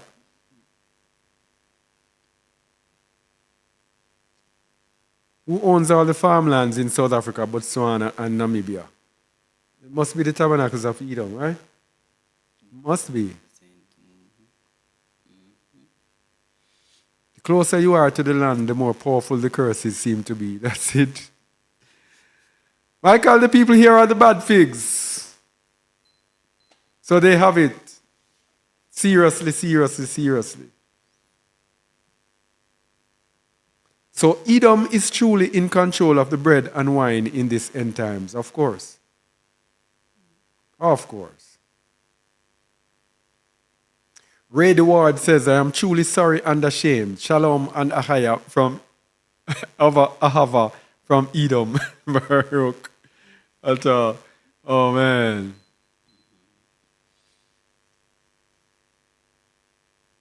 I feel like I have a curse and I feel like I have a curse and I am white. I don't know what that means. That is it saying that you feel as if you are under the curses, or you are cursed because you are white? Or you're under the curses, but you are white? I don't know. And Ray says to Rachel, we must repent, sister, and confess our sins and the sins of our parents to Yahuwah. That's it, Ray. That is why it's important to know who you are. Knowing who you are, you know what you need to do. We ourselves, we need to repent from now till next year because of all our sins and all the sins that our fathers have committed, which enabled us to fall into the hands of Edom. Edom has to confess of their sins and the sins of their fathers because of the punishment that is lined up for them, because of the punishment that they put us through. It's a very strange thing. They put pork on everything to the point that they start to resemble the pigs. Oh, man. What's wrong with you, D'Angelo?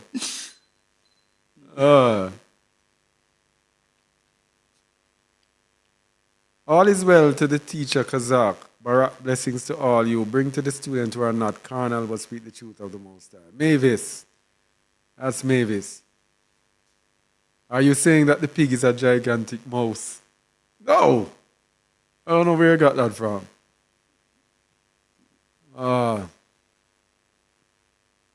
Laurie Adams says, Paul and JC lets them eat everything. Nope. It's their misunderstanding of Shaul that lets them eat anything. Shaul is a stumbling stone, a stumbling block to those who are disobedient. Shaul appeals to our heart.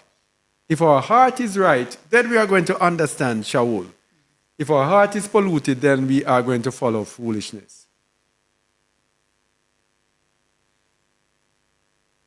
Religion uses scripture such as 1 Timothy 4, 3-5 to justify eating pork and other unclean food. Yes, indeed. Do you ever wonder how seedless grapes and watermelon are grown? Yes, I do. Genetic manipulation. Yahuwah made it perfect and man has to mess it all up.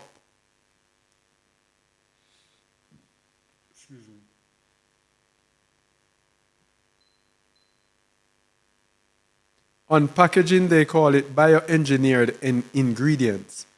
Now, because people woke up, but it's still the same GMO. So they start to use now a tricky term for it. Yahuwah's people must return to the laws, ways of farming. So many of us are sick from eating these modified foods. Yes, indeed. Some tomatoes also, I can't understand that. Is milk also unclean to drink? I'm getting the milk directly from the farmer. I think I already know the answer.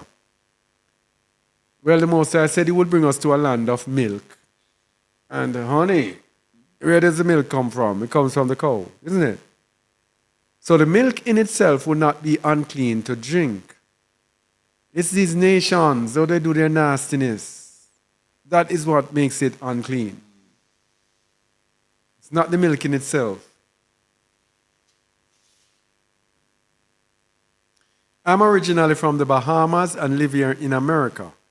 Thinking about making the move, can you provide some information about making that move to South Africa? I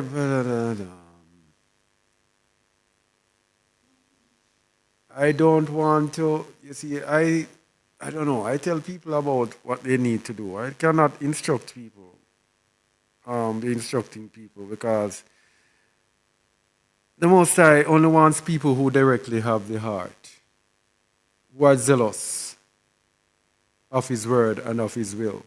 People who deny themselves and are, you first, before you think about moving, you first have to think about the state that you are in spiritually. Because you will hear me say every week, week out, flee out of the midst of Babylon, and everything, you must come out. But when it's time to come out, I'll be the first one to tell you, hey, are you sure you are doing what you are doing that which you want to do? Are you this? I'll be the one that is asking the questions, because from 2 years worth of experience, if you are not 100,000% convicted and willing to give up yourself, totally dedicate your life to service of the Most High, totally dedicate your life to living a totally different life, to go back to the old path, which is the good way. If you have not done that, when you come out, it will be 6 of one, half dozen of the other. It will be the same thing, no change. So it requires a total change of heart. It's a total giving up on the self, giving up on the system, denying the self to serve Yahusha. That's basically what it is.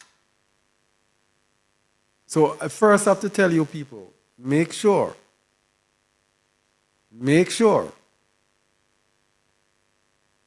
where you are, that you are at the right place. Make sure that you know what you truly, really want to do. Because remember, it's Ezekiel 20 from verse 33 onwards. He says, I will take you out of the land where you are scattered. But if you are a rebel and you transgress against him, he will purge you. He will take you out of the land where you are scattered, but you will not enter into the land of Yasharal. He will kick your butt out. That's how serious it is. Okay?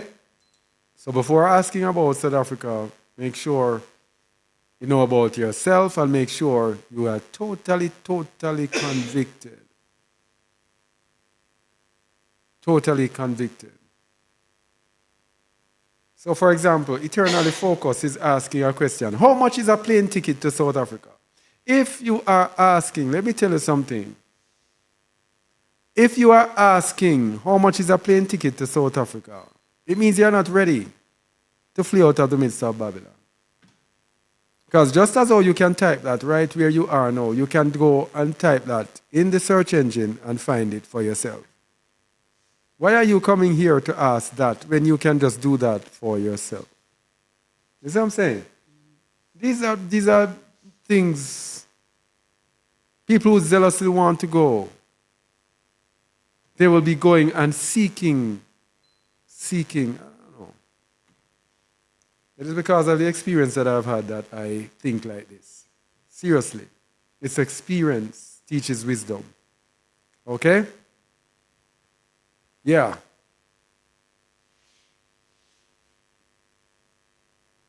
Yeah, Ray the Word says, the truth is the truth. How can you go back to the lie? That's it.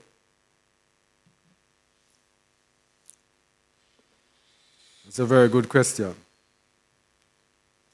All right? If there are any questions on YouTube, let me see if there are any questions. Okay. Oh, so the group chat was very, very minimal today. Very quick and easy teaching today. And yeah. All right, so shalom and thank you all for being on YouTube. And yeah, we continue with in the week coming. Please check out our online radio, Jaw Radio at jawradio.org. And as we have our daily podcast, I'm thinking of changing the times of the podcast to Mondays and Wednesdays. That is what I am thinking, because it gives us more latitude to do other things, especially on Thursday when I have to be preparing, thinking about the teaching. And I'm thinking about doing a podcast that day, it throws everything out. So, yeah, please check out Jaw Radio. And shalom, shalom, shalom, shalom.